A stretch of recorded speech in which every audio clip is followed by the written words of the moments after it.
One night, the sky opened. A man who had lost his wife, buried his uncle, was rejected by his city, yet remained patient through heartbreak.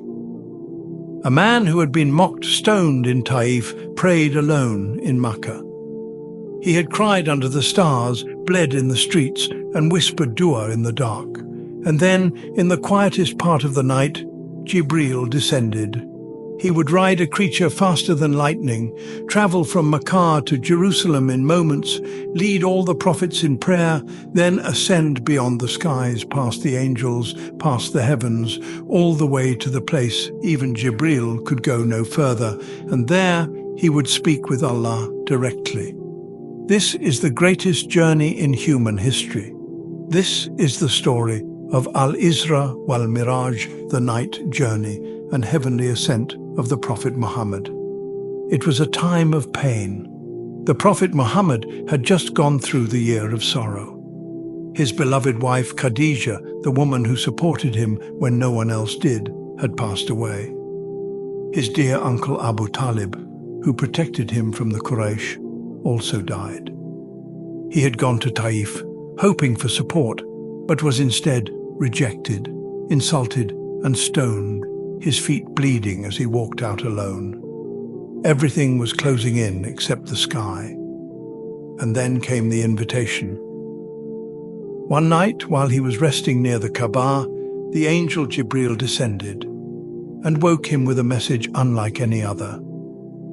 Standing beside him was a strange, beautiful creature, white, glowing, between a horse and a mule. It was called Burak, a creature made for speed and light.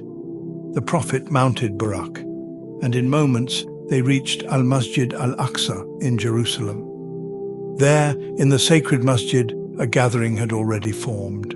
All the prophets, from Adam to Ibrahim, from Musa to Isa, peace be upon them all, had assembled. And who was chosen to lead them in prayer? Muhammad, peace be upon him.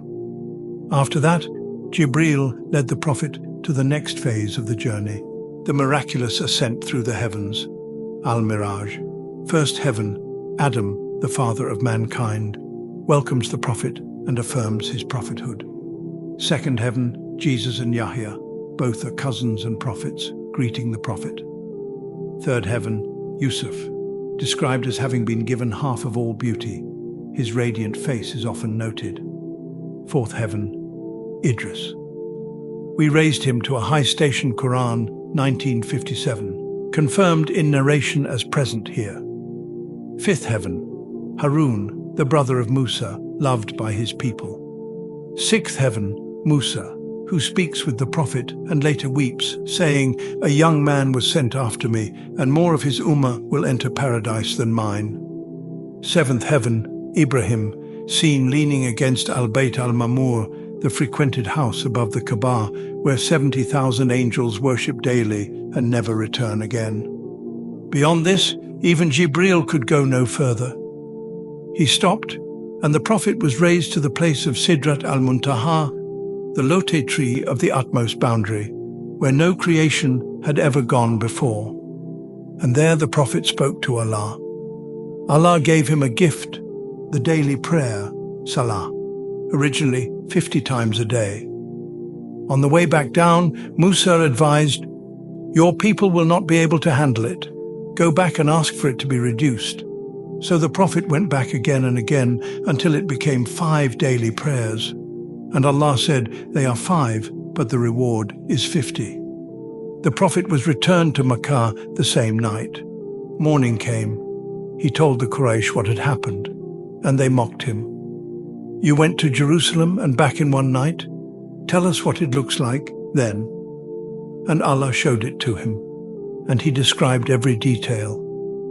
Some believers wavered, but Abu Bakr stood firm. If he said it, then it's true.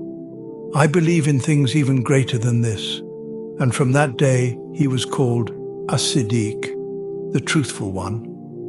This journey was not just about miracles, it was about healing, about reminding the Prophet that even in pain, Allah sees you. He lost people, but he was called to the heavens. He was hurt on earth, but honored by the skies, And in that moment, when the world rejected him, Allah brought him close. Never underestimate the power of Salah. It was the gift given above the seven heavens when the heart of the Prophet was broken. If this story uplifted you, please subscribe, like, and share this video. Let's keep the light of Isra wal Miraj shining in every heart.